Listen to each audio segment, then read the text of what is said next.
Welcome to MS physics education. तो आपको intermediate का भाग वन यानी फिजिक्स का मिला था, तो उसमें चैप्टर नंबर 1 हमने स्टार्ट किया था बच्चों, विद्युत आवेश और क्षेत्र। उसके आपको एक लेक्चर मिला था फॉर्मूलों का, तो उन्हीं फॉर्मूलों को हम थोड़ा सा आगे बढ़ाते हैं। देखिए, पहले एक बार मैं दोबारा से समराइज करा देता हूँ। हमने एक फॉर्मूला देखा था, Q बराबर plus minus n into e, f is equal to k Q1 Q2 upon r square. दूसरा फॉर्मूला ये लिखा था हमने। तीसरा फॉर्मूला हमने लिखा था E is equal to f upon q naught. और फिर ई का एक फॉर्मूला लिखा था हमने 1/4 pi epsilon naught q upon r square. एक डाइलेक्ट्रिक कांस्टेंट का फॉर्मूला लिखा था के पैरा विद्युतांक का एप्सिलॉन बटे epsilon naught, epsilon upon epsilon naught. इसके बाद हमने एक फॉर्मूला लिखा था वैध बलागुण तीव्रागुण का P बराबर 2 × 12 द्विध्रुव आघूर्ण के कारण हमने द्विध्रुव के कारण अक्षीय और निरक्षीय स्थिति के फॉर्मूले लिखे थे। E बराबर 1/4 पाई एप्सिलॉन नॉट 2P बटे में आर क्यू। ये होता है अक्षीय स्थिति में। और एक फॉर्मूला था निरक्षीय स्थिति में 1/4 pi epsilon not P upon में आर का क्यूब। एक फॉर्मूला था टो बराबर PE साइन थीटा, तो बराबर PE साइन थीटा। तो ये पार्ट 1 में आपको यहाँ तक के फॉर्मूले मिले थे।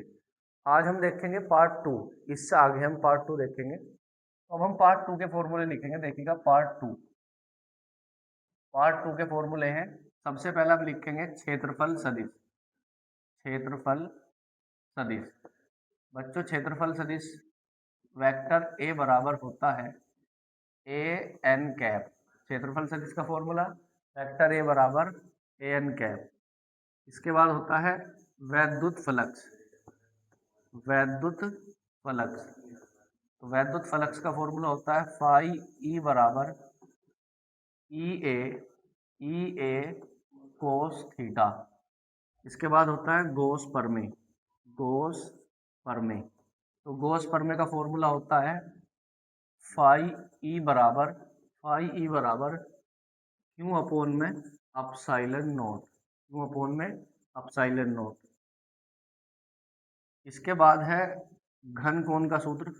घन कोण, इसकी भी जरूरत पड़ेगी हमें। तो घन कोण का सूत्र होता है डी ओमेगा बराबर d A cos theta upon r square. ये होता है डी ओमेगा बराबर d A cos theta upon r square. और इसका कंप्लीट एंगल होता है बच्चों, ये होता है 4 पाई। कितना होगा ये? 4 पाई। इसके बाद देखिएगा नेक्स्ट फॉर्मूला गोस परमे के अनुप्रयोग। गोस परमे के गोस परमे गोस परमे के अनुप्रयोग। गोस परमे के अनुप्रयोग, तो गोस परमे के अनुप्रयोग में पहला फॉर्मूला होता है अनंत लंबाई के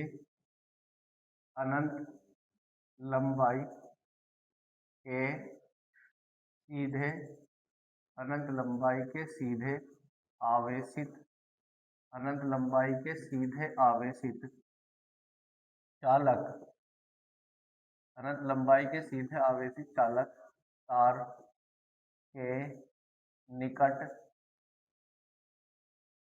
वैद्युत क्षेत्र वैद्युत क्षेत्र होता है E बराबर 1/4 पाई एप्सिलॉन 0 2 लैम्डा अपॉन में आर। अब यहाँ कुछ आपके जहाँ ये लैम्डा जो है इसे कहेंगे रेखीय आवेश घनत्व। रेखीय आवेश घनत्व। और ये लैम्डा बराबर होता है डी क्यू अपॉन में डीएल। फिर हमारे पास दूसरा फॉर्मूला है इसका अनुप्रयोग अनंत विस्तार की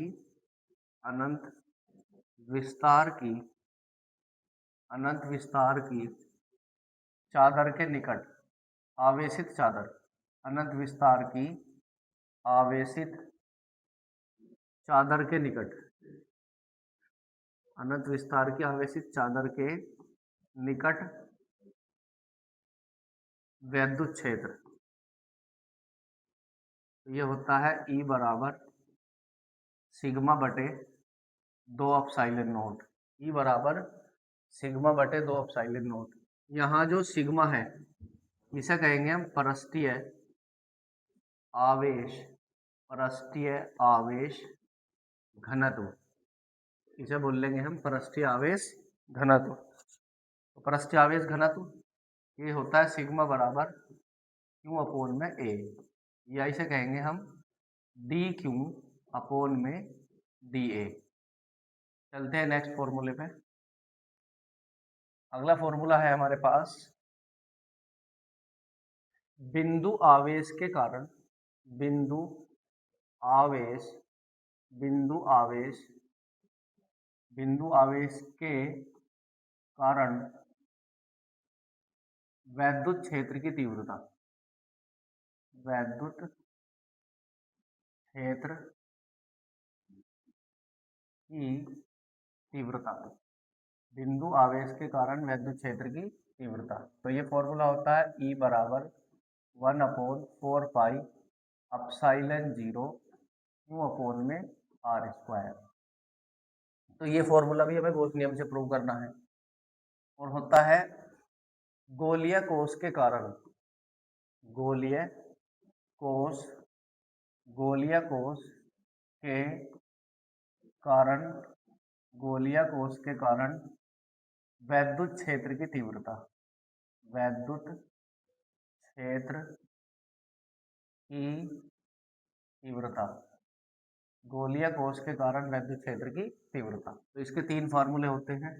नंबर 1 गोले के बाहर, गोले के बाहर। नंबर 2 होता है गोले के पृष्ठ पर, गोले के पृष्ठ पर। और नंबर 3 होता है गोले के भीतर, गोले के भीतर, गोले के भीतर। गोले के बाहर क्या होता है? E बराबर 1/4 पाई एप्सिलॉन 0 क्यू अपोन में आर स्क्वायर। गोले के पृष्ठ पर होता है E बराबर 1/4 पाई एप्सिलॉन 0 क्यू अपोन में कैपिटल आर स्क्वायर। और गोले के भीतर E बराबर होता है 0, गोले के भीतर E बराबर होता है 0। तो आपका ये चैप्टर नंबर 1 है जिसके यहाँ तक फॉर्मूले होते हैं कंप्लीट। तो इस चैप्टर नंबर 1 के फॉर्मूले यहाँ तक होते हैं बच्चों कंप्लीट। अब आपको इसी चैप्टर के कुछ इम्पोर्टेंट क्वेश्चन जो बोर्ड को आधार मान करके आपको हम वीडियो के माध्यम से आपके पास तक पहुँचाएंगे। तो आपसे मिलेंगे नेक्स्ट के लेक्चर में। इन्हीं चैप्टर के जो इम्पोर्टेंट क्वेश्चन होंगे वो न्यूमेरिकल हो या वेरी शॉर्ट या MCQ हो, इस तरह के क्वेश्चन जो बोर्ड के माध्यम से इम्पोर्टेंट होंगे उन्हीं को लेकर के हम आपके सामने आएंगे। Thank you.